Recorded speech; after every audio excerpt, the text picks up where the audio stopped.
அனைவருக்கும் தமிழ் வணக்கம். நான் உங்கள் வனசெல்வி அரவிந்தன். சிந்தனைக்காக வாழ்க வையகம், வாழ்க வளமுடன், குருவே துணை. ஆன்மீகம் என்பது தனி மனிதருக்கானது, அது இந்த சமூகத்திற்கானது அல்ல. ஏசுபிரான் என்கிற தனி மனிதன்தான் ஞானமடைந்தார், இறைநிலையை உணர்ந்தார், தான் உணர்ந்தவற்றை இந்த உலகிற்கு கொடுத்தார். அதுபோல்தான் நபிகள் நாயகம் என்கிற தனி மனிதன் தான் ஞானமடைந்தார், இறைநிலையை உணர்ந்தார், அவர் உணர்ந்தவற்றை இந்த உலகிற்கு கொடுத்தார். அதுபோலதான் புத்தர், அதுபோலதான் சித்தர்கள், குருமார்கள், மகான்கள், ஞானிகள் அனைவருமே ஞானமடைந்தார்கள், இறைநிலை என்பதை உணர்ந்தார்கள். அவர்கள் உணர்ந்ததை நமக்கு கொடுக்க முயன்றார்கள். முழுமையாக கொடுத்து விட முடியாது. திருமந்திர பாடலில் கூட ஒரு சில வரிகள் வரும். மகட்கு தாய் தன் மணாளனோடு ஆடிய சுகத்தை சொல்லிட முடியுமா அப்படின்ற மாதிரி ஒரு பாடல். சொல்ல முடியாது இல்லையா? ஒரு மகள் திருமணம் வேண்டான்னு சொல்றாங்க, இல்லை திருமணத்தை பற்றி கேட்கிறாங்க அப்படின்னா இல்லற வாழ்வின் முழுமையையும் ஒரு தாய் தன்னுடைய மகனுக்கோ மகளுக்கோ சொல்ல முடியுமா? முடியாது. அதுபோலவே இந்த ஞானத்தில் வரக்கூடிய அந்த உணர்வை, அந்த பரவசத்தை, இறைநிலையின் உணர்வை சொல்லவே முடியாது. இந்த இல்லறமும் துறவரமும் வேறு வேறு என எதிர்மாறு என நாம் நினைத்து கொள்கிறோம், நினைத்து வைத்திருக்கிறோம். ஆன்மீகவாதி என்றால் வேறு, சாமியார் என்கிறோம், இல்லற வாழ்வில் இருந்து வெளியே இப்பவே அதற்கு ஆன்மீகம் என்றெல்லாம் கேட்கிறோம். ஆனால் இப்படிப்பட்ட குழப்பங்கள் எல்லாம் நாம் வருங்காலங்களில் செய்வோம் என்பதை முன்பறிந்த திருமூலர் தான் எதற்கும் முடிச்சு போட்டு உதாரணமாக சொல்லியிருக்கிறார் பாருங்கள்.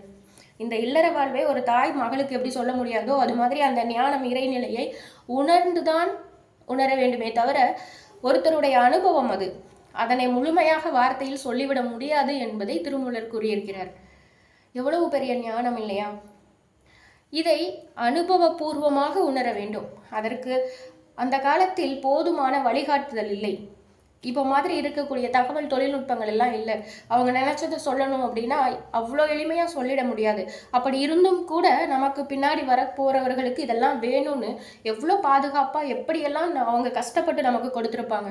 ஆனால் அதெல்லாம் கேளிக்கையாக நம்ம ஓரமாக வச்சுட்டு ஏதோ அரசியல் நடத்துகிற மாதிரி ஆன்மீகத்தை நடத்தி கொண்டு இருக்கிறோமே, எவ்வளவு அறியாமை.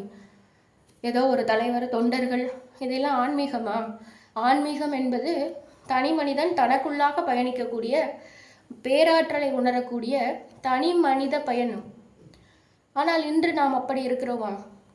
இல்லை இல்லையா? அறியாமையில் மூழ்கி விட்டோம். சற்று கண் விழித்து, அகக்கண் விழித்து அறிவை எட்டி பார்க்க வேண்டும். அதுதான் ஆன்மீகம்.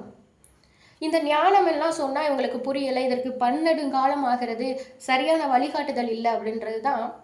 வினைகளை குறைத்தா அவனாகவே அந்த ஞான நிலைக்கு வந்து விடுவான். ஏன் இவன் அந்த ஞான நிலைக்கு வரலை அப்படின்னு யோசிச்சாங்க. யோசிக்கும் பொழுது இந்த உலக வாழ்வியல்ல இன்பமும் துன்பமும் மாறி மாறி வந்துட்டே இருக்கு. இதை கடந்து அவனால் யோசிக்கவே முடியலை. ஏன் இந்த இன்பமும் துன்பமும் மாறி மாறி அவனை பாடாப்படுத்துது அப்படின்னு யோசிக்கிறப்போ, ஏன்னா பேலன்ஸ் இருக்கு.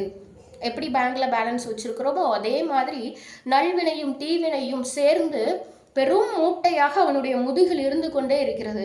அந்த வினைகளை அவன் கழித்தாலாவது அந்த இறையை உணர வாய்ப்பு அவனுக்கு கிடைக்கும் என்பதற்காக அறப்பண்புகளையும் நல்லொழுக்கங்களையும் கற்றுக் கொடுத்தார்கள். தீதும் நன்றும் பிறர் தர வாரம். உனக்கு வரக்கூடிய துன்பங்கள்லாம் வெளியே எங்கிருந்தோ வரலப்பா, நீ செஞ்ச வினைதான். உன்னுடைய வினையில் நீ கவனமாக இரு, உன்னுடைய எண்ணங்களில் கவனமாக இரு, உன்னுடைய சொல்லில் கவனமாக இரு என்று அவர்களுக்கு எப்படியெல்லாம் நமக்கு கொடுக்க முடியுமோ அப்படியெல்லாம் கொடுத்தார்கள். ஆனால் அனைத்தையும் மனனம் செய்து மதிப்பெண் பெற்று படித்து எதையோ தேடி எதற்காகவோ ஓடிக்கொண்டிருக்கிறோம். வந்த வேலையை விட்டுவிட்டு வேறு ஏதோ வேலைகளை தேடிக்கொண்டே இருக்கிறோம். சற்று சிந்திப்போம். நன்றி. வாழ்க வையகம், வாழ்க வளமுடன்.